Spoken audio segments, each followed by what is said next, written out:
welcome everybody to Superman and Lois TV Talk. We're back, folks. We're back. Yeah. Thought we were gone, but we're not. My name's Frank. I'm joined by the most excellent Derek Russell. So what did we miss? Well, you know who's going to tell us is the also excellent Robin LaBurge, if you will. Yeah, I was hoping I wasn't going to be called bogus. But yeah, so much we missed. So much. We have so much to talk about. I am actually quite excited to get into this with you guys because we've talked about this stuff off mic a bit, but I love when we get to sit down and really get into this stuff. Mm-hmm. That means that this is not genuine conversation when you say it like that. Well, yeah, no, I'm on the clock right now. We've already talked about it. This is all secondhand. For you guys, please read from the script. Sorry, we're on page 2. Sorry. Put a question mark on the teleprompter. Listen, we already did the table read this summer. All right, there's no more scripts. yeah. That's probably my first question. What do you think? What do you think our listeners thought of that? Huh? I haven't heard any reaction. Don't self-congratulate yourself at all. Yeah, we did Not again. I'd love to say we did it for charity, and what kind of we did. Well, Robin's kind of a charity case. It was very charitable of us. I'll say that. I turned 30, and I was feeling like I'm getting old, and the years are passing by, and who knows how many years you have left? Honestly. Yeah, it's true. Terrible. But yeah. So I think we should get into some of the different things that we were going to talk about tonight. Yeah. We have a lot to cover. You can talk about Zoom for Peace for a minute. You got 90 seconds to talk Zoom for Peace. Go. It was amazing. I had a great time, and it felt good to be hanging out with my friends on Zoom. I think that was the biggest part of it. It was my birthday, and I was very happy to not only play Superman, but also just get in that weird acting sandbox with a bunch of friends. That's right. You can hear the audio from that in the previous track before this one on the feed. Or if you'd like to see the video, we're very sorry, and it's available at smallville.com. Unfortunately, that's true. Fortunately, you can see all the bloopers in one. Yeah. Go. I think it's in my living will that my podcasts and Zoom for Peace is also part of that, as everything that needs to be deleted from the internet. Oh, I thought you were going to have it played at your funeral. Oh yeah, that's true. That's a given. I thought that's that was good too. You went the wrong with it. That's just for my kids to remember me. Yikes. Anyway, hey, Superman and Lois is a lot about parenting and family and kids. So maybe we should talk a bit about that. I'm down with that. So I think the first thing we want to, basically we're doing a lot of catch up. We haven't had much of a podcast going for the last few months because things have been crazy. We've been here the whole time. We've been here, yes. Most of the time we've been on Zoom with each other, so we could have cracked one out at some point. Yeah. So there have been many casting announcements that have been going on, and maybe we should talk about them as on the podcast rather than over Zoom in the middle of the night. Everybody log on to our next Zoom and just watch us. We'll give the link out on Twitter. About like fatherhood and stuff, just life. Okay, so first off, Lana Lang has been cast. Lana Lang Cushing, and Derek, do you have that name? I'm going to need somebody to tell me how to pronounce Lana's last name. Oh, it's Lang. Land that time as it did in pre. Shakiri. Nope. Chriqui. Chriqui. Excuse me. Emmanuelle Chriqui. Edna.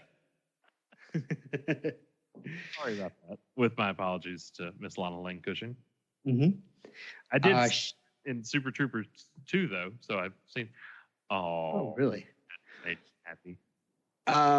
So Emmanuelle was Yes. in Kung Fu.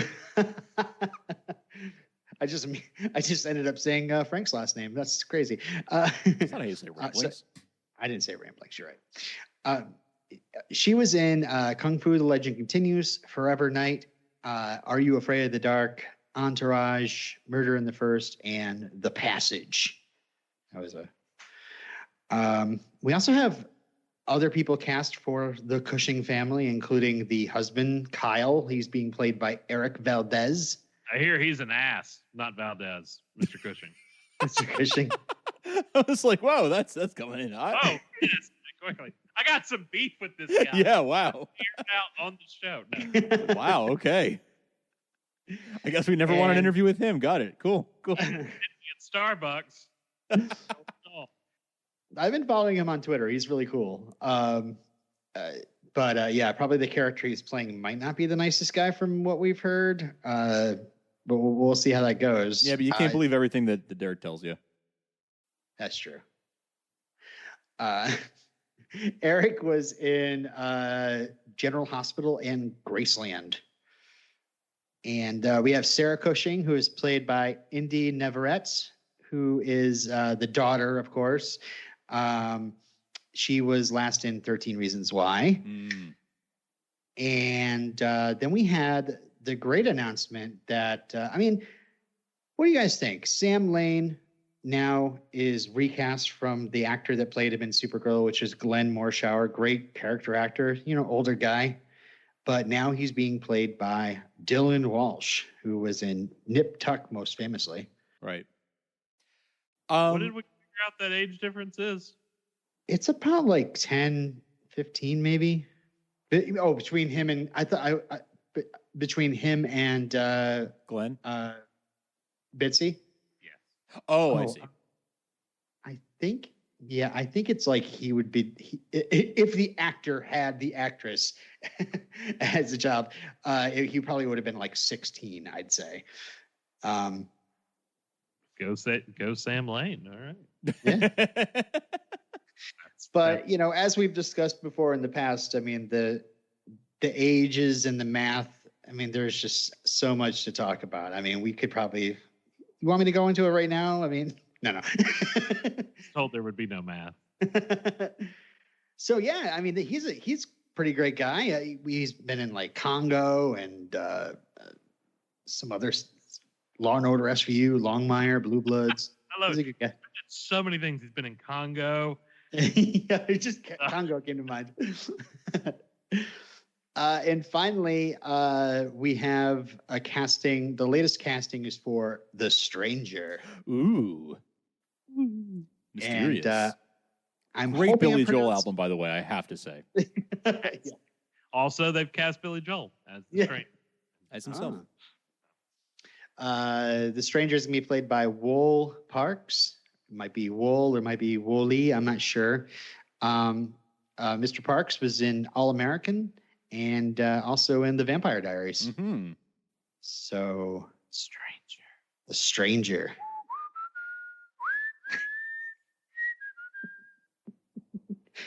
I really, really hope that every single time he comes onto the screen, we hear that. Like an Old West thing. Yeah. Yeah.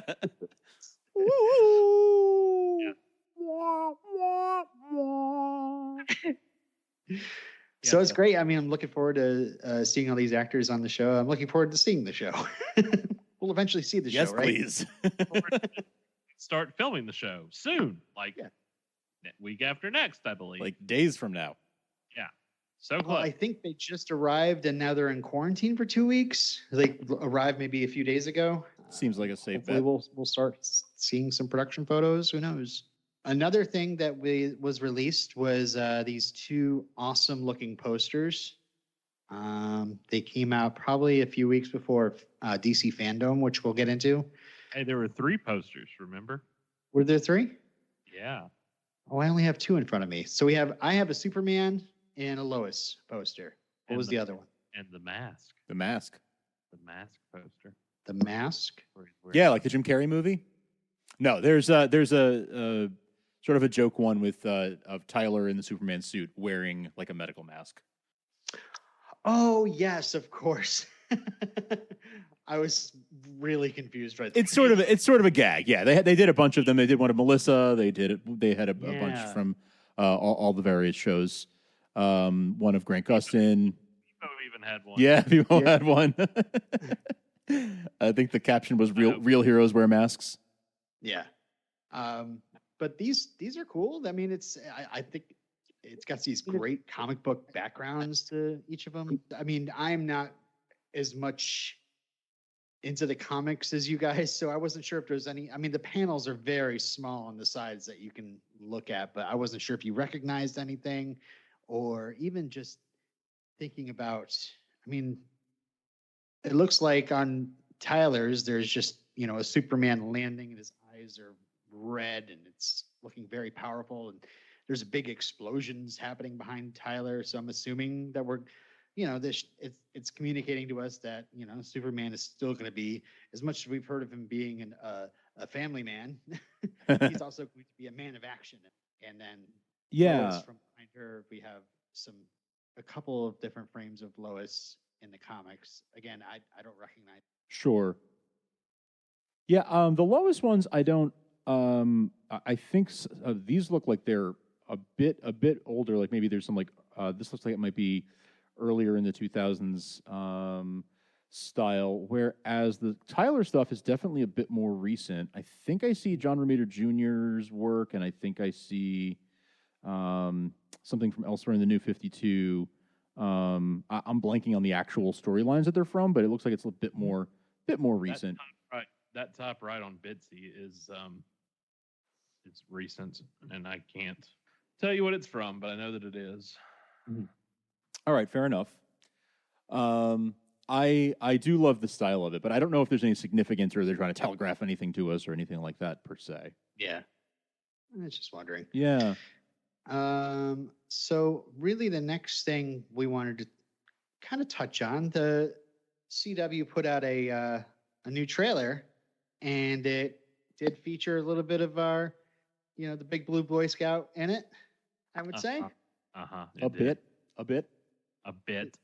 They're promoting this. We're kind of changing from the Arrowverse into the CW verse, which I guess makes sense because Arrow is not here anymore.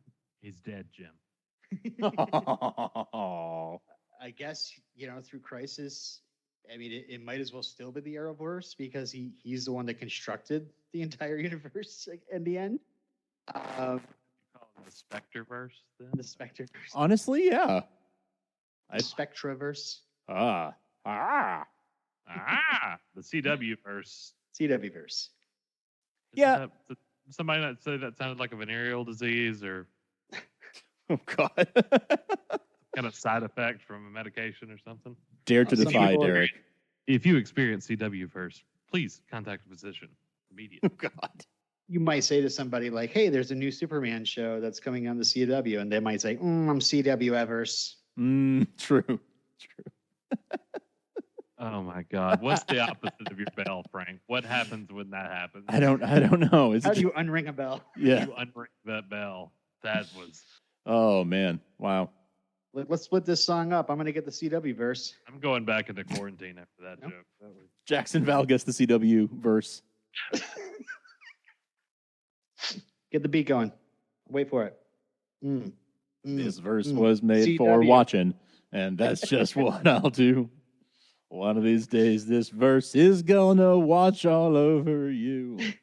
So this podcast has joke. I feel like that's a Felicity joke. This podcast has roots, of course, in Smallville. And let's just say it, CW verse trailer really pushed a lot of Smallville visuals on us when it came to Superman. Yeah, it sure did. All the Smallville visuals since we haven't started filming anything from Superman Lois. I mean, again, it wasn't from Smallville necessarily, although that first shot is definitely. But I mean, they literally tried to pawn Welling off as Tyler. As Tyler. Yeah. I mean, not really, but a little bit. Yeah. Well, they didn't exactly have an arrow pointing it to him and saying, that's Tyler. No, yeah. But you're supposed to say, okay, that's Clark Kent on the farm. You can't past all Erica Lois's, front page stories, and then Yes. he's the one standing out there on Earth 167, what have you.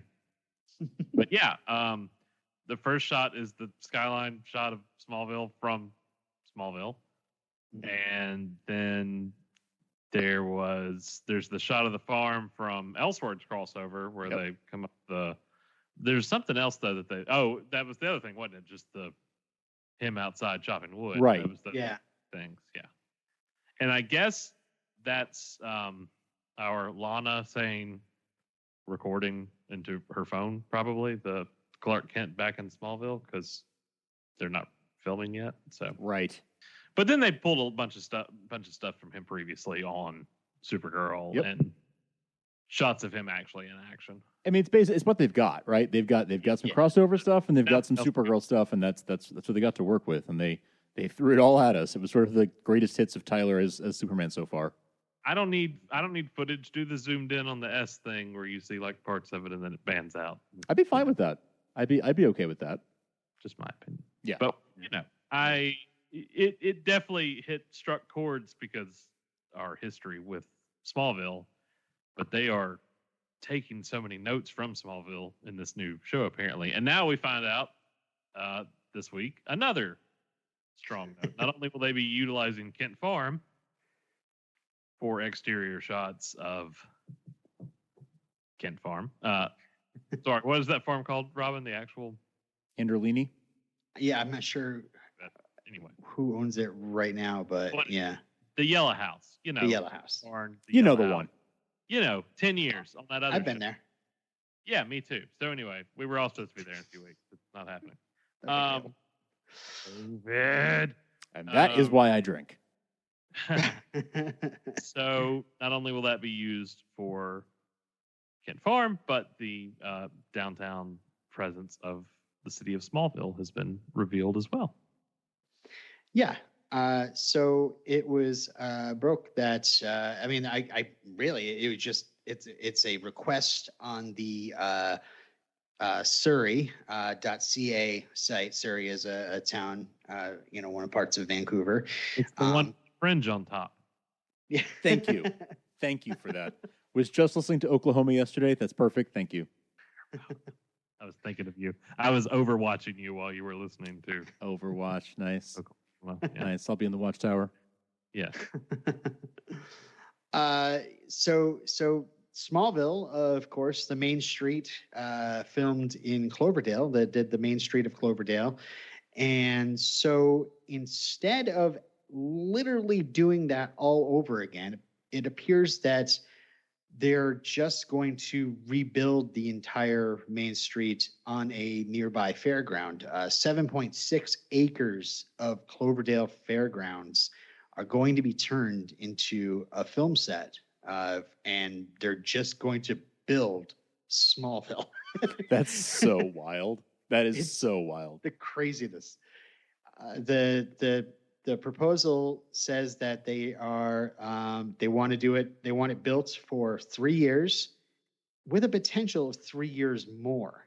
Wow. Yeah, that's some kind of brazen stuff I can get with. Yeah, we're gonna build all that stuff. You can't cancel us. They're invested. Yeah, which is awesome. I mean, I think it's awesome to hear because it's like, they've now are going to build, an entire city street out of nothing. And so that would probably make them more likely to go, okay, well, the ratings might be low, but we've invested so much. Let's keep it going for like let's do the 3 years at least. Sunk cost fallacy, baby. Come on. Let's rely on it. Let's use it to our advantage and keep superhero shows on the air. Yeah. They're going to pave roads and put storefront facades up. Some of the buildings are going to be the Gazette, which will be the newspaper in Smallville. There's going to be a train station and a post office. They're even going to construct, a lot of these are going to be storefront facades, but a few of these are going to be sets you could walk in and film, right off the street. They will have a movie theater. This proposal actually shows artwork of what the street's going to look like, and it really does just look like the main street in Cloverdale where they shot Smallville. But this movie theater is called the Cheyenne. The Cheyenne. There's going to be the Wolf Hotel, Dillon's Market, La Hacienda. There's going to be a cafe. There's going to be a whole main street. A cafe, you say? Which one's the beanery? Maybe. I don't know.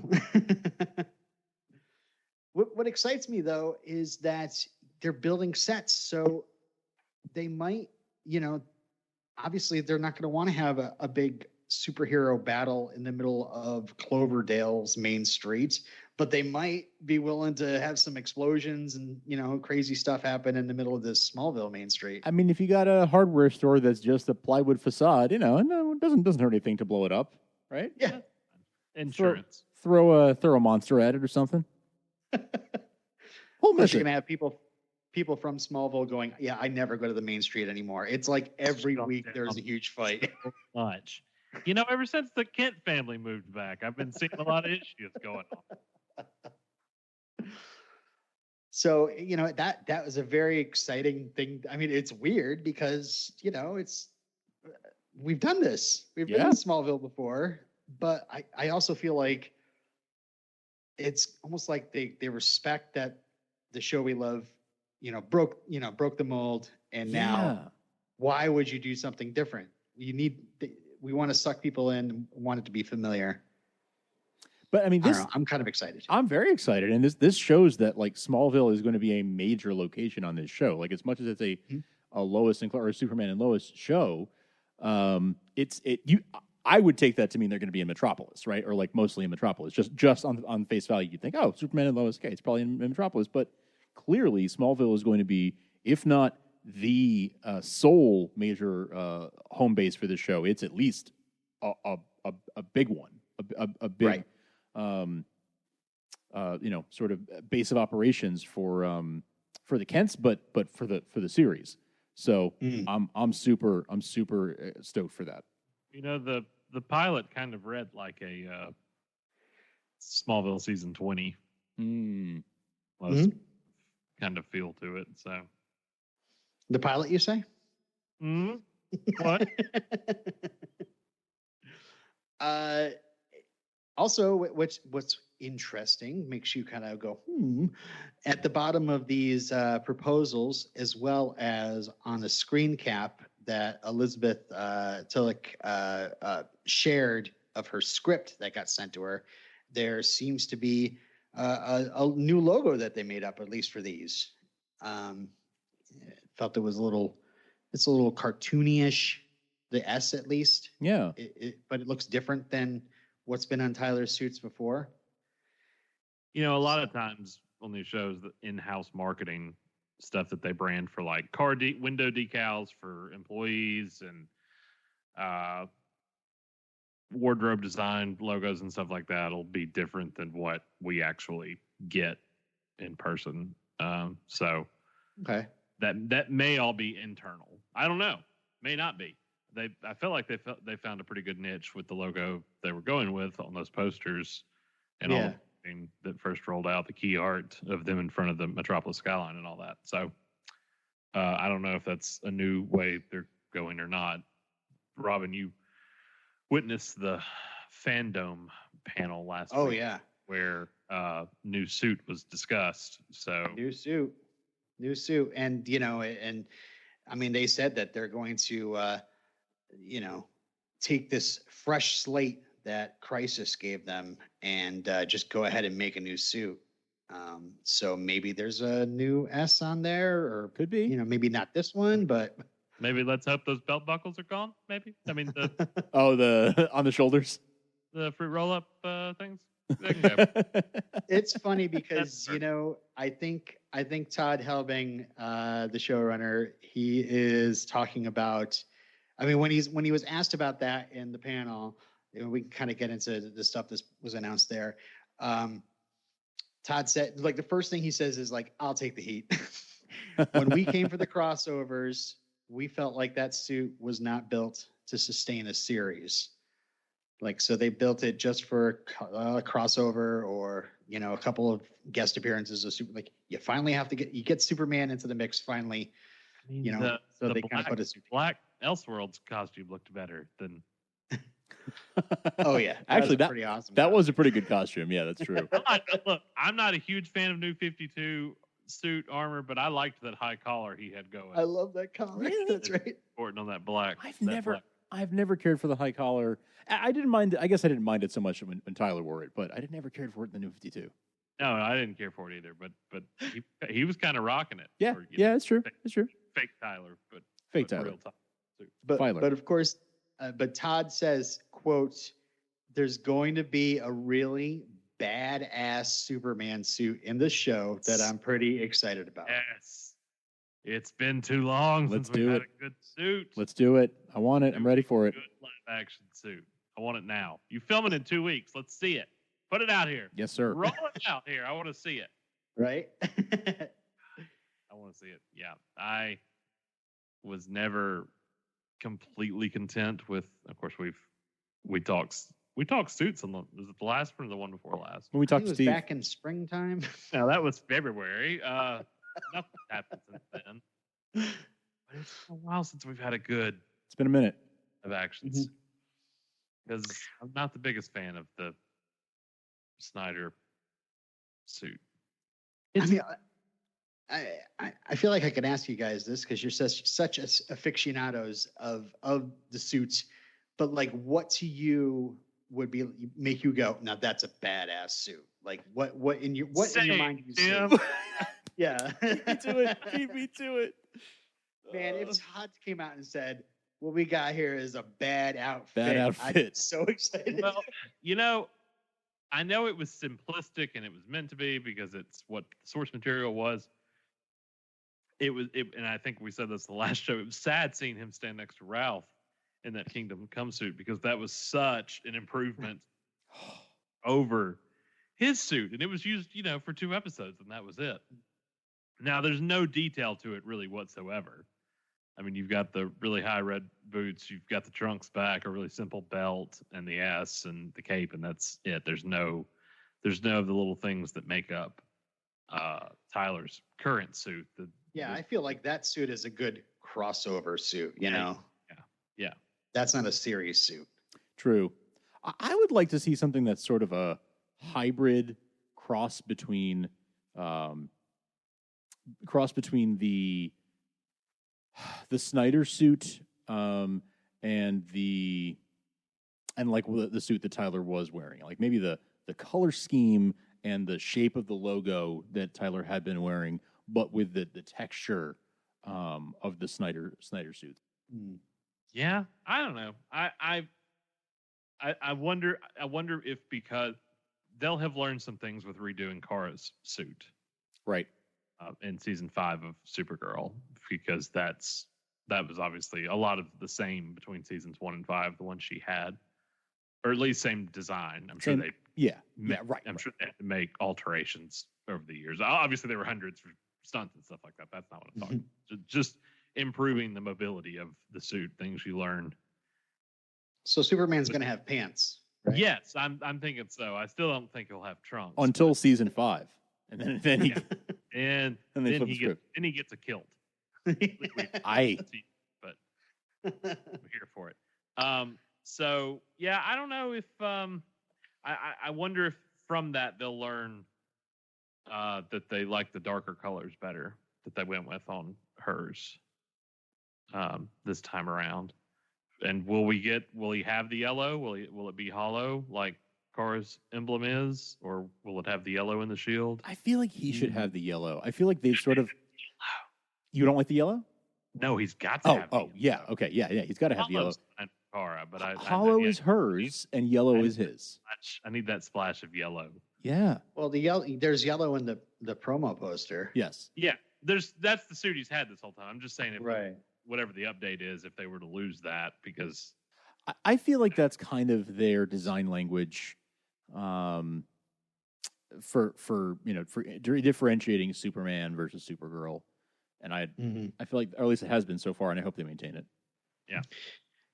Now we want to get rid of the cape buckles, though, right? And the cape buckles. Yeah, the buckles can go. Buckles are out. It's got to go. I would love to see the shield back on the cape. Oh yeah, I'd be okay with that. Live action that I would very much like to see. We haven't seen that since like Lois and Clark, have we? No. Well, technically Smallville. Well, yeah. That future vision, right? In 312 hereafter, when he touches Clark and sees into the infinity. Into the hereafter, if you will. Back, Clark does not die because he is immortal. I mean, obviously there, but he wasn't rocking it on the back of his red leather jacket, right? Like Connor, and right. Boy, I'm the Metropolis kid. The Metropolis kid and whatnot. So, I want a little S back on the cape. I think it's time. Cosign. Let's take that Dean Cain. Let's make that Tyler's thing. Take it back. Yeah. Where does the cape attach? The front of the shoulders, the top of the shoulders, or in the collar? Bend over and I'll show you. Hey now, family show. We're not a family. No, we are. We are a family. We're brothers. I liked how. Of course, I feel like I had this debate too. Of what's better, the constricted like neckline or the open? I can see chest hair pop. I hate that.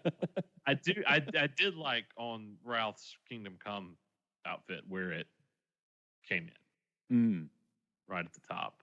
Yeah. It wasn't too far over. It wasn't too far back. It had a good collar neckline kind of thing going to it. Good sort of balanced approach. Yes. Yeah. I'm into that too. Had a different costume every single week. He had at least 4. That first season was a grab bag.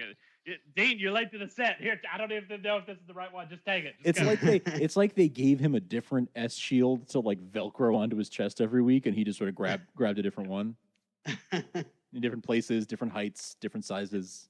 I need to go back and look. Now I think it is because I know it's the one he's wearing when he's in Lex's office at the end. So it's the same suit. But I was thinking the other day when we were talking about it, I was like, does Martha make that suit and he stands there wearing it and it's still like the homemade one, but then when he flies to save the shuttle, it's like an actual Superman suit. But for some reason I had that in my mind, but that's not the case because funny thought. It's still the homemade suit when he gets Lex's office later. Fair. But 2 weeks later, the cape all of a sudden goes down to the man boobs and connects to the pecs and becomes infused with the shield, and now we've got Nicolas Cage level. Oh, God, yes. Which is kind of what that new S reminded me of. So true. Kind of a mix between the Nicolas Cage, like the Daggers S, and the Superman Lives. Superman the Animated Series S. Some weird amalgamation of. That's true. It did have some. It was somewhat reminiscent of the animated series, but I definitely saw the Superman Lives, the Nick Cage resemblance there. I can't picture Kara's shield all of a sudden, but does the bridge go straight up or does it kick? Pretty sure it kicks. No, it kicks. Tyler's. Okay. Yeah. All right. I like the kick. Oh yeah, I've got the statuette right up here above my computer. Yes, it kicks. There you can see her. She's overwatching you. She is. So, I mean, what is you guys? Look at Abbey Road and get the podcast. That's a callback to a joke from earlier. Man. All right. So, why don't I go through some of these some more interesting things that came out of this panel that we really haven't covered as much. I mean, they talked about. I mean, this is a panel that kind of introduced DC fans into what the show is going to be about if they haven't been paying attention. So it does talk about how they moved to Smallville. They're married to two teenage boys. Todd says he's got 2 boys of his own, and he's going to be bringing some personal experience into it because his own sons are also wildly different. So, well, I've got twins, and let me tell you. They're young, and I don't know if they have superpowers or not because that'd be one of those huge questions that came up in the first couple of podcasts that I kept on leaning on was like, how is it that they have teenage sons? And Todd says, we lean into that because Clark Kent does not really age that much. And I think that we talked about that as well. That's fair. But they said they took advantage of Crisis as a way to now just have two sons and age them up. And that way they can start with a blank slate rather than be attached to any sort of... It is kind of weird, though, how, there are some things that are established in, like, Supergirl with Superman. Yeah. And it's like, do we throw all that out? Is it really a blank slate, or... That's the thing about Crisis. I don't feel like there's... Yeah, I mean, sorry, Frank, I've interrupted you. It's the Mr. Clean magic eraser. Yes, it is. It is. It is. But it's like selective, right? It's when something sort of serves the story, they'll keep it, and that's been the case since 1987. Where certain things there's a little bit of a grab bag effect where they're like, well, we like this, so we're going to keep it, or 2 or 3 years will go by and they're like, that was good, we're going to bring it back. But other than Lois and him being married and the baby, and so the whole being on Argo City plot, I mean, most of everything else they've ever established is pretty non-specific. Yeah, probably intentionally so, right? His fault General Zod, his fault Lex Luthor. Yeah. Oh, we had a friend named Chloe. Yep, that's right. That Crisis took care of that. Probably. Different Crisis took care of that. A few different crises took care of that. Boy. Yeah. By the way, I'm watching it on HBO right now. Very good. Oh yeah. You okay? We should talk after. So Elizabeth says, Bitsy mentions that Lois and Superman are doing what they do for good, and they believe in what they're doing, and like, how do you kind of weigh that into, also having a family life and a home life, and how much are you alienating your kids by, and what's more important, that kind of thing. She says that she read 2 scripts so far and finds the story with the sons really, really compelling. So I feel like this show is going to focus a lot on, the way that each of the CW verse shows have certain family themes that they harp on a lot. I mean, The Flash is about mothers and sons, and Supergirl is about it's about sisters, right? And you have these recurring themes. Arrow was in many parts about found family, and Team Arrow being each other's found family. You have a lot of that.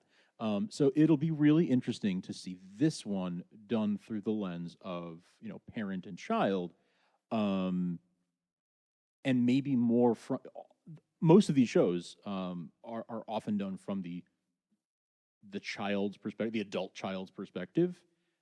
And to have this one possibly be about the parent's perspective instead, potentially, I think is really, really cool, and it's different for the CW. It's a little bit more of a mature set of themes that normally they're kind of aimed more at the teens and 20s, sort of young millennials or Gen Z. But maybe this is aimed a little bit more at older millennials. I tell you, I go back and forth on The Flash, but probably one of their more recent storylines that I got into that you're reminding me of is Barry's relationship with Nora. Yes. And what happens there? Oh, that was very powerful. Very powerful. Very, very powerful. And if they do it really well, I'm excited.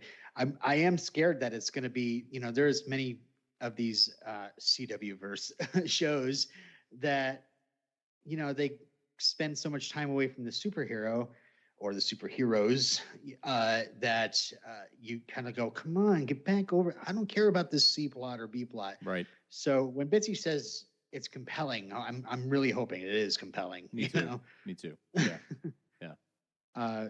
What would make it compelling is if we had one or both these sons start having superpowers of their own.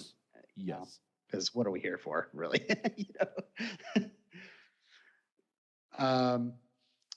Tyler says he found some inspiration in playing a dad now from his own dad, who is an ER doctor. And he says, all the time that a person, is saving lives every day and also being a parent, that, it's no small feat, he says. So you love to hear that. You love to hear that he's drawing on that kind of experience. Mm-hmm. He talked a bit about the responsibility of playing Superman, and how he's had interactions with kids on the set, and he's like realized more and more, like, I'm wearing the suit, I'm Superman. That's just it. Yeah. and he's also like, but it's not just like like the burden of the responsibility. It's like excited. About the person who gets to wear that suit. So. It's you get to wear that. You get to be Superman, right? You get to be this generation's Superman. That's no small thing. That's a pretty awesome thing. Todd actually came right out and promised that even though, he must have been hearing some chatter online about the fact that they're bringing Lana Lang into the show. And, in Smallville, we've had a lot of love triangles and this and that back and forth between her and Clark. And while he recognizes that there is a history and the history will be a dynamic on the show, he says there's no way we're going to see Clark have an affair with Lana. That is not in the cards. He says, we do not want that. And he's like, we're not looking to have Lois and Lana brawling in the parking lot or something like that. He said, though, it is interesting to look at that dynamic as an adult, just how they interact with each other. I mean, they have history. I feel like this show is shaping up to be, honestly, it's an interesting thing for me, because I feel like this is sort of aimed at people in my sort of phase of life, or maybe I'm on the early end of that, but like, I'm married, don't have kids yet, but hoping to. And it seems like it's sort of for the Superman fan of, my age, Derek's age, like in our sort of general phase of life, people in their 30s starting to have families, and the challenges that you navigate there. I feel like that's a little bit what this show is seeming to be aimed at. Like you're that age, and I mean, especially right now, right? People are moving back to their hometowns and stuff, to be closer to family, or to have people watching the kids or whatever, and while they're working from home. And maybe you do run into your old flame at the grocery store or something like that. Like it's a very relatable thing. I think maybe now more than it has been in recent years. Right. You're living in the same town as you went to high school with or something, like what kind of dynamics happen there? Yeah. I mean, I'm constantly seeing old flames, What do you do? I mean, it's a struggle. It's a struggle. I've told you to throw the match in after it's out. You put it in the trash can. Nothing more to be done with it. That's true. Don't refill the lighter. No. He did say that Kyle Cushing and Sarah Cushing were invented for the show. So I was like, is that a character they're basing it on? Or was it an altered name or something? But no. And he says, if you're looking for a love triangle, Sarah is going to definitely have one with the two sons. That seems like, that tracks. I mean, really, what are these shows but, relationships, I mean, that's really what they're built on. That's what they're built on. Yeah. At their best. When they're at their best, that's what they're about. He talked a little bit about General Lane and how his relationship with Lois is fraught. So there's a bit of also a father-daughter dynamic there, where he also had a very important job and he was always away from home, and how that affects how, what she thinks about doing the same thing with her kids. And also he said something about how General Lane starts just seeing Superman as his soldier. So that kind of gels a little bit with what we saw in Supergirl, right? I mean, yeah. I mean, there's definitely some overlap there. Like I think he hated Superman, but there's that whole like DPO, like they're working for the government and they have to, Supergirl has to do all the things the government tells her to do. Right. Yeah, but now Superman's his son-in-law. Awkward. But does he know that? Yeah. You think he does? Yes. You just saying yes. No, yes. Well, I mean, it's a different Sam Lane, but I don't know. I feel like the Sam Lane we did see, the Glenn Morshower Sam Lane, I feel like he wouldn't know. Crisis did it. But that's what I'm saying. Now after Crisis, right? I'm saying the one we had wouldn't have known, but maybe this one will. I mean, this is going to be more of a warm family show. It sounds like, in the sense of like it's going to be based around a family. Yeah. So I guess he would know. He interacts with his grandsons and right. Crisis did it. And Todd also said, like, we're talking a lot about families and relationships and different things like that, but this is still going to be a show about superheroes and supervillains. Yeah. So, Punchinstuf. But also journalism. Yep. But also Punchinstuf. But also Punchinstuf. HR Punchinstuf. Frank, I love you so much. Just give me through this freaking Skype. Just give me a how are we the same person? Oh, we're bald and bearded across 2,000 miles and gosh, I don't know how many years. 50. It's so good. It's so good. Robin, we love you too. Oh, okay. Oh, are you still here? To lose my hair. I have to lose more of my hair. While we were having our love in there, Robin was trying to put his face on HR Puffin stuff in a GIF. I would never do anything with a GIF because that's peanut butter. GIF is for choosy mothers. Yeah. They were asked, Bitsy and Tyler were asked what Superman story stood out to you. And Bitsy admits, she's like, I've never seen the TV shows. She says, I've worked with Erica Durance. I love her. I've seen the Christopher Reeve films with Margot Kidder, and love her so much. She says she didn't know who he was, but on some level, did she? Well, yeah, until she got kissed. And part of the reason why they're such a good couple is because she just gets him. She gets why he's so important for the world, and she is happy to make the sacrifice, when it comes to family and one-on-one time. I do hope she watches. I do hope she watches some sampling of the shows at some point because I feel like there's a lot of great stuff to draw on there too. Absolutely. I mean, I don't feel that anybody, and some people listening to this might yell out one person's name, and I tell them to go to hell. But I feel like every Lois has brought something different and layered upon it.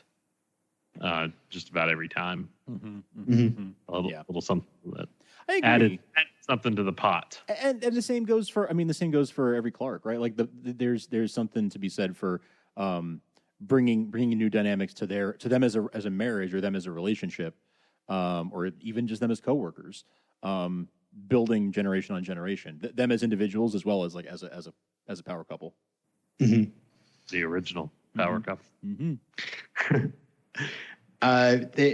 When they asked Tyler the same question, he kind of just went back and talked about how when he first met up with Greg Berlanti, he was coming out of a cynical phase of his life. He was really looking to jump into something hopeful, and he kind of sat back with. We'll do that to you.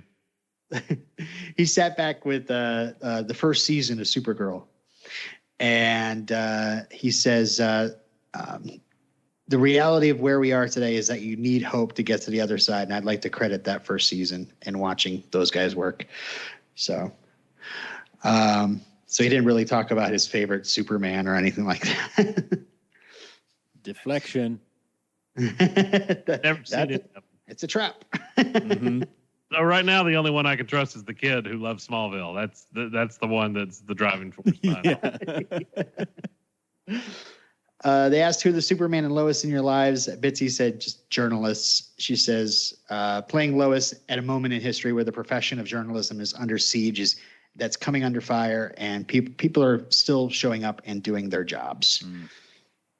So that's cool. That is really cool. Tyler says anyone can be Superman. Anyone who chooses to do the right thing and all the good that they can do, the quality and the effort and the work, and not the quantity, not how huge they are, but how impactful they are to even just one person. It's not size doesn't matter. It's how you use it, right? I can fit in that suit. I can fit in that suit. You know how ridiculous I'd look in that suit. If it had fruit roll-up cake buckles are not. That's not what anybody be looking at. I like to think that if the suit had the like down to where the below the neckline where the chest hair is popping out, I'd like to think that Derek would have like an undershirt under it, just. It's a twofer. It's always 2 for 1 deal. Hanes. I mean, I could put you in that suit. I have this app, that I don't want to be in the suit. Oh, what do I have to tell you today to get you into this suit? This fat boy slaps the suit cape. A couple other things they talked about. Betsy mentioned that the shirt rip in Elseworlds that they did on Kent Farm, they had to do it several times. Apparently her and Grant Gustin were so excited about it that they just kept cracking up whenever Tyler would rip open that flannel. I understand that. I feel that way. Especially standing where they stood, which probably meant nothing to them, but me would just imagine would have been, and that's probably his second shirt rip.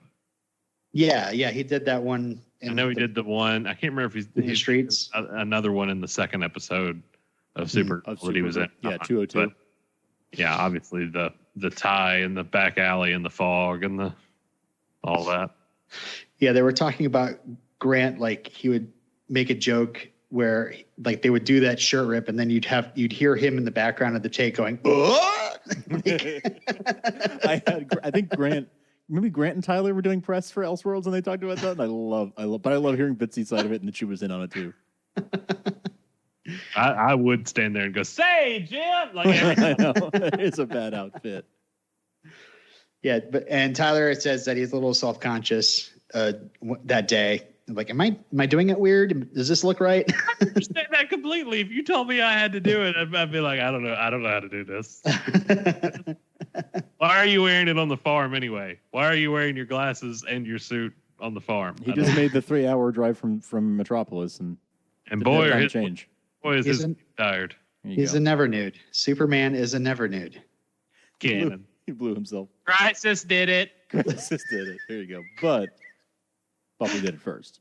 Yeah. So, I mean, that was all from the Superman and Lois panel that I kind of got notes from. It was really fun. They all seem like nice people and look like they're really excited about getting to work finally on the show. I know. It's been so long since, we first knew this was happening and then we started the podcast and we've been doing this. It's all been so long that literally my wife forgot we're doing a podcast about this. There's a Superman show coming out? Yeah. And I was like, all right, I'm going to go in there and talk with the guys. And she's like, you got another? When did this one start? Podcast you have, Frank. I'm really hoping. Frank, I mean, here, this is an intervention. We've brought you here today. Oh God. You have a problem. Well, I'm really hoping that they're going to be very careful, and I'm sure they have so much invested in getting these shows going that I'm sure they're going to do their best to be as careful as they can. Cost fallacy. Keep it on the air. 6 seasons and a movie. COVID. I think he's just talking about not having to shut down for quarantine. No, yeah. Again, like just hearing about Robert Pattinson. Rock and his family. It's like, no matter what, I'm really hoping that Tyler's not going to have to make out with any dummies on the show because that'll be weird. I don't know. Weird. They're quarantining together. I think they just started this week before they start shooting, week after next. So they're all together. Somebody gets quarantined together. Somebody's in the bubble. Right. They're doing like the NBA bubble style. Shut it down. Wow. So a couple other things happened during Fandome. I wanted to mention that I watched this thing called the Superman radio show, and they had several segments that they redid. I mean, imagine this. They got scripts and they got onto Zoom and they played Superman. What? Yeah. A waste of time. I bet some poor schlub spent 6 weeks having to do all those scripts too. From scratch. They're old scripts, so you'd have to edit them down. What an idiot.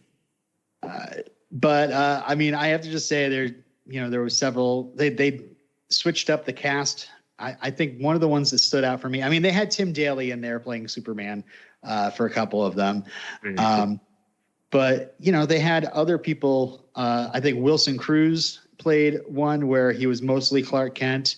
There was one where Daniel Day Kim played Superman, and oh my God, please, can we have Daniel Day Kim as Superman?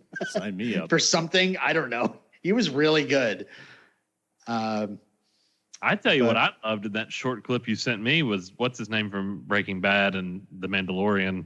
Oh yes, Giancarlo Esposito. Yeah, playing Jor-El. I mean, he was powerful up that log. He's give me an animated film with him as Jor-El. Yes. Right? Like, speaking of animated films, holy crap! Oh yeah. No, I'm just kidding. Derek? We're not there yet. No, we are. I wanted to quickly mention the radio show, and I'm not sure if it's out there on the net at all. It was put on by something called Creative Collective. And, what I noticed going through a lot of the stuff that DC Fandome put out, at least in the second staging of it, there's a lot of stuff that you can still find out there on DC Universe, on YouTube, on Vimeo. It's still kind of out there, except for like the live panels. But maybe this radio show is still out there. But it also had, according to Frank, yes, it is. Mm-hmm. Just text. Oh, good. So yeah, it's a Creative Collective. I'll put it in the show notes as well. I've been adding links for all the things that Robin's been talking about. If anyone wants to check the show notes, they are links to everything. I wish they'd let Cameron play Superman. The Terminator? No. Our Cameron. Krypton Cameron. Cameron Cuff. Yeah, for sure. Let him play Superman on one of the serials. I'd be into that. Oh, I saw him actually. He tweeted out a whole thing where I guess they're making a Madonna biopic, and he was like, "Please cast Wallace Day as Madonna." That'd be that's great. And I was like, "Yes, please." That'd be great. So fantastic casting. Oh, so we've talked around it as much as possible, but Derek, you actually watched a world premiere for a Superman animated movie through DC Fandome called Superman Man of Tomorrow. Yeah, I was very excited for a new animated Superman film to be coming out because so many of the most recent ones have been trapped in the New 52 storyline, right? That they've built. Even the Death and Return were still following the events of Justice League War. So all that was tied together. So I was looking forward to something new. And look, what better way to utilize your IP, especially in the age of COVID, than animated films right now? You can do anything, and you've got so much material to build off of too. So, I think Red Sun was the last thing to come out, Superman related. And it was fine. Red Sun's not one of my favorites, but it was fine. I liked it. I enjoyed it. This is allegedly loosely based on Max Landis's American Alien storyline. I didn't feel that it was. Interesting. Max Landis can go to hell. So, how I feel about that. So, I didn't feel, but the animation style intrigued me because it was very different than anything they've been doing in DC animation for right now. And it kind of almost reminded me of Archer over on FX, kind of that same style, not as detailed. But I'm looking forward to a new story, and I'm a sucker for a Superman origin story. Was another origin story? Well, I mean, there were elements of it. Well, he's not Superman yet. Oh. He's in Metropolis. He's working at the planet, but he's not yet Superman. Which is a very interesting pivot, I feel like. Yeah, I mean, it's always that thing of, hey, that Kent guy showed up today, and also there's someone flying around the building. So, right. Anybody think that's weird? Yeah, he's just an intern at the planet, Coffee Boy. And you even see Lois is an intern, and she gets a job by doing this expose on Lex, revealing that he was funneling money for a project from the government or something. Anyway, but it was just not at all what I anticipated from a animated Superman film. It was it was slow. It was very slow. Not a lot happened. You could literally say people phoned it in because of COVID, probably. I had to be reminded that it was Zachary Quinto playing Lex. Oh wow! And nothing against anybody as an actor or voice actor whatsoever. I just felt like it was a weird amalgamation. The whole thing. It wasn't one in particular thing that irked me. It was just kind of this hodgepodge put together. And I just feel like there's so much rich, vast material that you can pull from to do these animated movies with. And I feel like when you finally get one and you're let down by what it was, you're like, you had so many options. Would you say that you disagree with the Rotten Tomatoes score of 100%? Yes. Rotten Tomatoes, 100%? Audience or critic? Critic. One critic? Wow. Audience score is 71. Yeah, that's more right. I'm not trashing it. It's not bad at all. And look, it's Superman. I'll take it. I am not picky at all. And then I say, all the things I'm about to say about this. Here's what irks me. And and neither of you have seen it, right? No. Okay. So, and this is not spoiling anything, but this is where I just gave up on it completely. And you're both as big a fan as I am. So I'll gauge your reaction to see whether or not, as Reddit says, am I the asshole? So Superman is pretty much in like flight goggles and like a black jacket through most of the movie when Clark is out doing things. He fights Lobo and Parasite in the movie, and Martian Manhunter. Wait, he wears goggles as Superman? Yeah. At one point he's wearing goggles, and like a helmet, and then he finds Lois's notes on the mysterious Metropolis flying man, and she has taken a picture of Batman because apparently Batman exists in this universe. Because of course he does. Of course. We don't have enough of them going around at all. Well, I'm glad he got. I'm glad he got a shot. I mean, you really don't hear a lot about. You don't see Batman. Much these days. And it's just that is a story that you could expand so much on. And but anyway, sorry. I don't know if you know this or not. He's an orphan, so I feel bad for him. Like from what? Like I feel like they should show us his origin so that we would like understand his motivation. What's his mother's name? So anyway,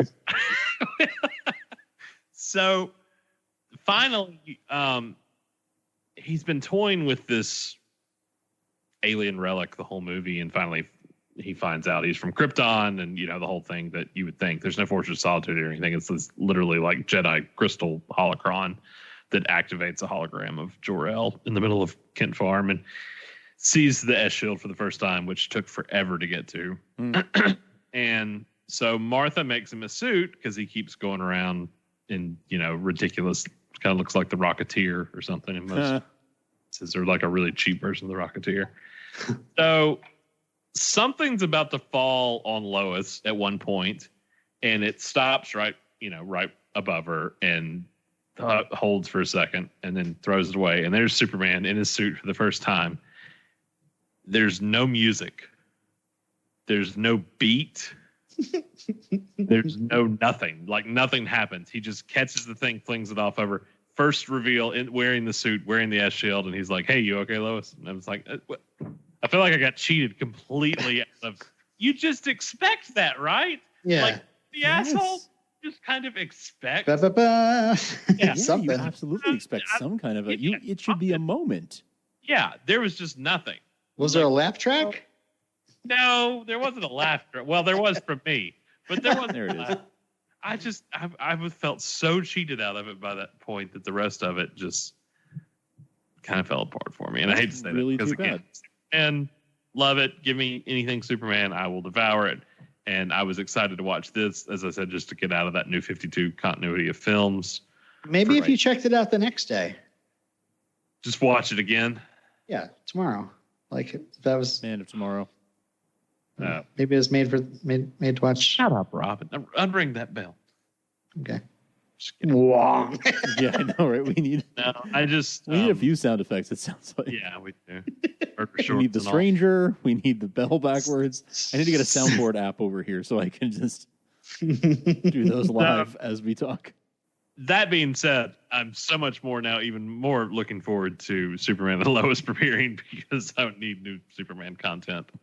After being pretty hopeful out of that, because if it did well, which again, 100% on there, I guess is doing well, they could make a sequel out of it. But I was just hoping for something more than what I got, and I should have just been happy with what I got and keep my standards lowered. Wow, that's very John Levinson of you. So the hour's up. Do I pay you for the whole time? Exactly. Well, how about this? To kind of leave us off on a good thing. Like, what animated movies for Superman in particular would you guys recommend? Superman Brainiac Attacks. It's just Brainiac the Attacks. Batman Mask of the Phantom. No, I'm just kidding. I can't even get through that with a straight face. I tried Brainiac. God.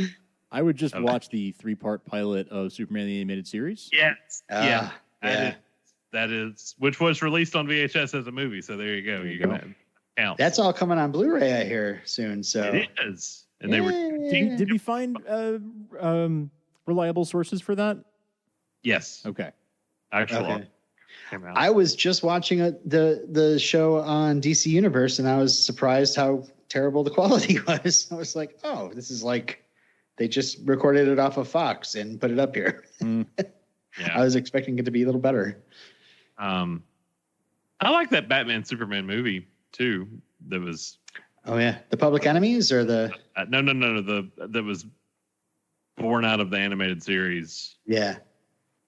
It was literally called the Batman Superman movie, wasn't it? Yeah. The Joker and Lex team up. Yeah. I'd have to think about it because there's the Death of Superman, Reign of the Supermen 2-parter was okay. It wasn't bad. It was fine. I feel like I don't know why they couldn't have done to that what they did to the Dark Knight. Yeah. Yeah, that was good.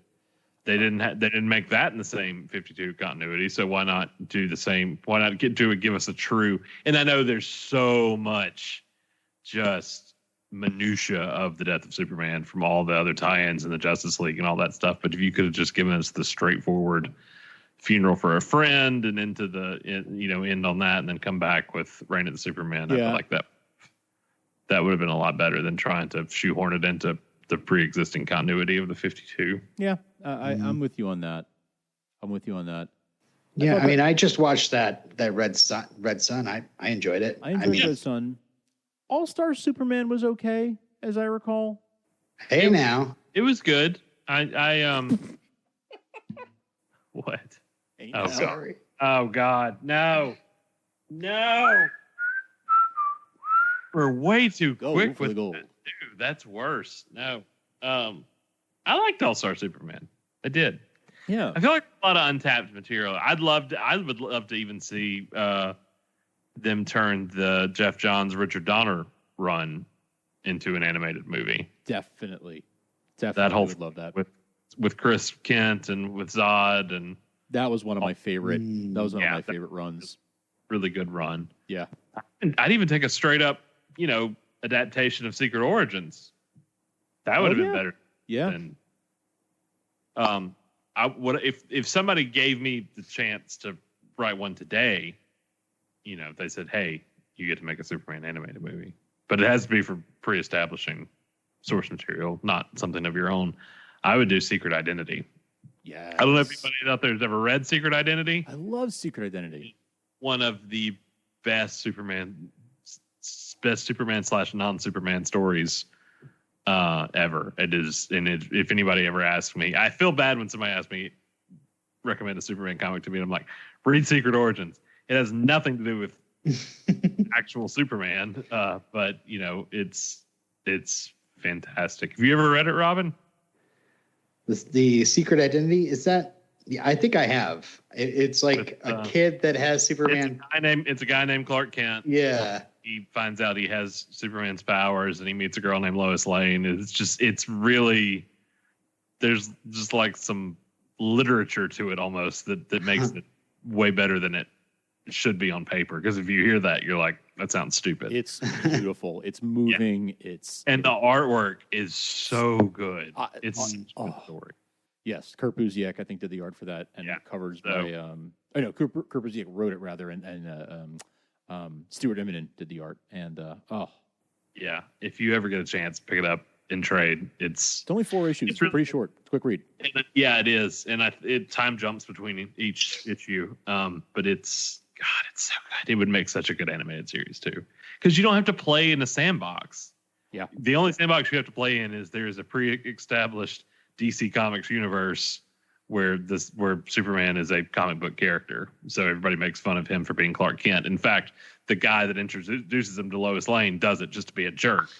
Just making fun of the two of them having those names at a party. So there are elements of what we know, without spoiling Secret Identity, there are elements of what we know about Superman and Lois that I wonder if they might lean a little bit on Secret Identity for some pieces of it. Stuff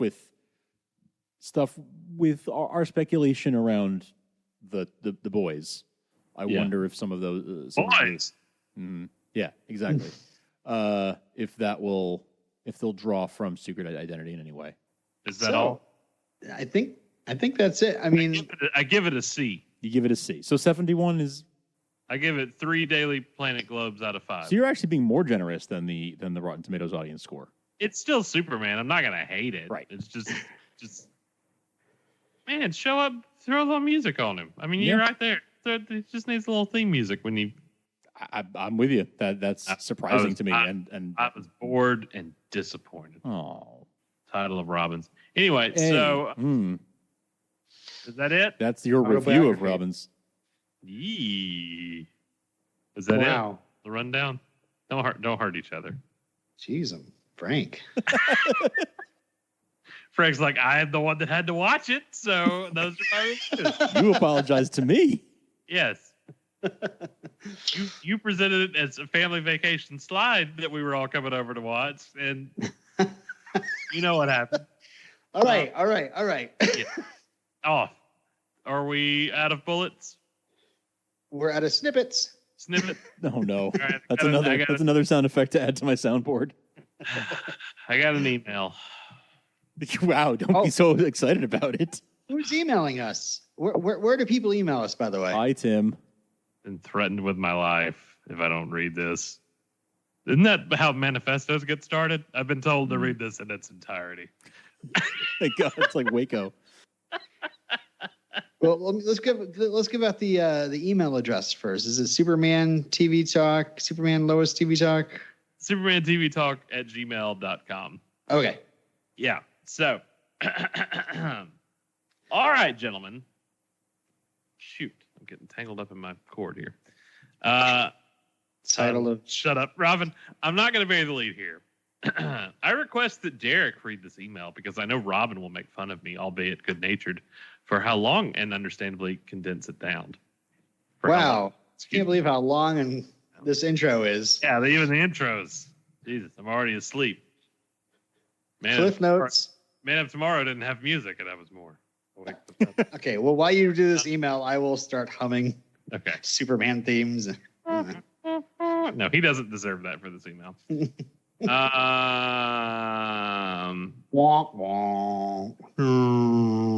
number 1 to discuss. Oliver Queen killed Superman's baby. Oh no! This is a light question to get into. Going right for the change in John and Lila's baby. Discuss. The Jonathan we have now is an entirely different kid, conceived years earlier, who just so happens to have the same name. Oliver Queen killed Superman's baby. I mean, he's on the one hand, yeah. I mean, Lois didn't like him to begin with. Do you think he's going to like him now? All right. Snippet number 2. I feel like it's the same baby, but he pushed it back into time, so now it's a teenager. So the baby was displaced in time. They pushed the baby back in? He pushed it back in. And then split it into 2. Okay. So, yeah. Snippet, just moving on from the whole dead baby thing. Snippet number 2. Lex and Earth 38 Superman did not say a single word to each other during Crisis. This Derek, is true. you can go off. I think I've already done that. I think you did. I've addressed my issues. I think that happened definitely, possibly on this show, and definitely on Supergirl TV Talk. My theory. Sorry, you put a quarter in me. Wait, when did he send this? This was March. This is how long it's been. Oh. Okay. It's been. My theory is that I'm talking as Tim. My theory is that the writers didn't want to take away from the Superman and Lois writers and establish that relationship. Yes, they. Lex never went to jail post-crisis. Did he and Clark have their falling out? Would Tyler's Clark still think of Lex as his altruistic best buddy, if not for John Jones's mind meld? Yes. Okay, good. Anything to discuss there? I don't think so. We've covered that. They didn't say anything to each other. They didn't. And it is weird. It is definitely. It only gets weirder from here because I'm sure he's going in a direction that again I've already covered. But let's. Todd Helbing had said clean slate several times during that panel. So right, did it. Okay. Clean slate. Sorry. 3. In my own personal opinion, they insulted Lex Luthor's intelligence. Lex, in his first scene with Kara, sees her in her civilian clothes with no glasses. It is accepted he knows she is Supergirl out of costume. Later, when Brandon Routh's Superman joins everyone on the Wave Rider, Kara enters wearing glasses. Lex is in the room. Lex should know she is Kara Danvers. Furthermore, Lex is in the room with Clark Kent. I assume this means Earth 38 Clark Kent. Clark Kent is Kara Danvers' cousin. Kara Danvers is Supergirl. Superman is Supergirl's cousin. Do the math. We've discussed this. Yes, he should know this. Tyler's Clark also refers to Ralph's Clark as Kara's cousin, sort of, in front of Lex. So again, he would know that Kara and Superman are cousins, at least on one Earth. He also knows that at least 2 other Clarks out in the multiverse were Superman, Ralph and Welling. You thought Robin's math on ages were bad. Charlie from Always Sunny with the yarn on the board. Talk about the mail. I just want to talk about the mail. I want to talk about the mail. And I go down to HR and Carol. This is, when we're talking about the intelligence of Lex Luthor, this is a man who has, greatest criminal mastermind of our time. Oh, of course. This is a man that has been duped by a pair of glasses on several occasions. So that's what he's saying. He's not being duped by any of these glasses. So why does Earth 38 Clark elude him? Well, you see, Derek, he's got this. It's a thing with the heat vision, and then with the. And he projects ionizes the air. You sound like Trump trying to explain COVID. One day it'll all disappear. It's all gonna. We'll know what the glasses are. Yeah. As if we needed a final nail in the coffin, Brandon Routh Clark, who Lex knows to be Superman, mind you, says in front of Lex that Lois and Tyler's Clark's son looks exactly like his own son. At this point, the blinded by ego and arrogance rationale falls apart completely. Yeah. So we're all agreed on that. None of it made sense. Clean slate. Crisis did it. Crisis was already happening. They were in the crisis. Did it some more. It's very complicated. There are fixed points in time, and it's really hard to understand. You wouldn't Wibbly get wobbly. They skewed off, I think. They screwed off. Who did? Title Robin's parody. You know why they called it a paradox? It's Embrace paradox. You get it, Robin? It's a pair of docs. Anyway. Doctor. Yeah. Snippet number 4. What do you think the next crossover will be? Emperor Trickster, Emperor Joker with Hamill's Trickster in his place. For those familiar, it's a Superman story in which the villain accidentally mixes Piddlix's powers and basically becomes a god who warps reality. I think we already know what's happening in the next crossover, although they've said it's just going to be Superman and Batwoman now. I don't know if that's going to change it. We saw what happened at the end of Crisis. We know what's lurking around up there. It's Super Friends time, baby. Mm-hmm. It is Super Friends time. That's what's happening in the next. I don't think they're going to be mixing casts anytime soon. That's my prediction. Mm-hmm. Yeah, that's it. They probably not going to put that big of a bubble now. It's going to be their own bubbles. I wonder if this will kill it anyway, because obviously it wasn't going to happen at Christmas with the show being January and all that, so I don't know. Then in snippet number 743, he requests that there be a Superman 3 commentary episode. I thought he was wanting a live read. Superman 3 commentary. The three of you bring in Steve Glosson if you can rope him into it. Quote along to the Gus Gorman scenes. You can tie it into Superman Lois as Clark heads back home to Smallville and reconnects with Lana. Helps her and her kid out. Please do this for me, boys. You're locked up in quarantine. What else have you got to do? This is from 6 months ago. Whoops. Well, it took us this long to get here. So Yeah. So in another 6 months, you'll get your Superman 3. See you in 6 months, Tim. Honestly, I would do that. I would sit down and watch that with you guys. It's been an age since I saw Superman 3. Wait, what did you say you would do for Superman 3? Molded plastic chairs. Yeah, I thought you said you'd sit something down. I'd sit down and do that with you guys. Sit on what? Molded? You like going to church, don't you? You like watching the Super Bowl? I almost feel like, Derek, your Skype would freeze up right during that scene, and you'd be so mad. I know, right? Dang it! It's true. Seriously. We have had. It's funny that we have not recorded together in since March or February, and the night we finally decide we're going to sit down and go through so much stuff that's happened regarding the show. Every one of us has had issues with the recording tonight. Somebody this. Well, you're a show off, and we hate you. Yeah, so, Vermont does have the best internet. It's been known. Cool. Is that it? Does that do it for us? Yeah, I mean, I think I've run out of my legal pad is all crossed off here. And Frank, what would you like to talk about? I want to talk about my feelings, guys. Okay. I want to. We should. I would like to talk about the Fleischer cartoons one of these days with you fellas. Yes. Ooh. Now that's an animated movie I want. In that style. Yes. Whole thing. Yes. Do it theatrical. Big cast. I want a modern orchestra re-recording that Sammy Timberg theme. Oh. Honestly, any excuse that I can have that makes me sit down and either watch or read Superman material, please assign it, and we can talk about it. I'm happy to sit down and watch Max Fleischer cartoons and have a reason to. You know what we should do? You want to watch Super Pup?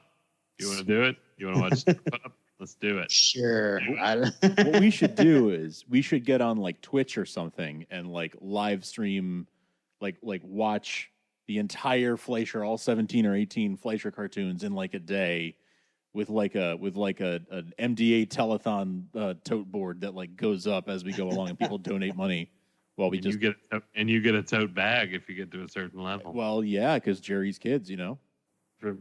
Totes. How does he do this? Does he do this? It's terrible. I don't like it. I don't like it. I'm just hanging out in the street of Smallville. I don't like it at all. I have a theory that Robin is actually from the future and he comes back in time and relives these moments with us just so he can be like, oh, I should have said this. The things he could have warned us of then. And didn't. SupermanTVTalk.com is where we are on the internet. Look, we need your help. Look, Jerry's kids aren't getting any better. We need you to go over to Apple Podcast and subscribe, rate, and review. We would love you to do that. We have not put out an episode in 6 months, honestly, so there's been no real reason for that, but we're here. We're hoping to get things more out in a more steady fashion as we approach the show, which is supposed to launch in January. We didn't really talk about, and possibly only 12 to 15 episodes. So, and we're kind of hoping that's the case. I like a concise season. I like it. Yeah. You don't. You don't get a noir in a 12 to 15 episode season. You know, you don't get an ageless. You don't get a noir. You don't get a all kidder, no fitter. You don't get a spell. Give me some other filler. Oh, that's an L. Spell. Anybody? No. You're having your own conversation right now. I'm totally out of it. I was talking to myself. I'm saying Spell. spell. Oh, spell. Hey, spells. You shut your mouth. That is not filler. That is not filler. Bound is filler. Bound is filler. Bound is filler. Spell. Spell is magic. I'm sure it was. Quite literally. I'm sure it was. Yes. So we're gonna be putting episodes out more. I do kind of like the Superman 3 idea. I think we should do that. I would love to talk to Fleischer. That would be fantastic. That's some good Superman Lois dynamic to talk about. Yeah. Robin, What are your ideas, people? Tweet us, email us. Tweet us at Superman TV Talk. We're on Instagram. Ooh, apparently. At Starkville House of L over on the Instagram. Because that apparently covers all the shows. Yep. From the pantheon of shoe. We said email at supermantvtalk@gmail.com. Anything I'm forgetting, Franklin? Robin? I think you covered it. Is Tim's email done yet? He's still going. He's still typing. The bubble's still there. The bubble. All right. So we're going to go. We're going to come back next time. And we want emails to discuss and your tweets and even more as we count down to Superman Lois coming in January when we're all back in quarantine. Oh, yeah. Okay. Goodbye, everybody. Peace out. Up, and away!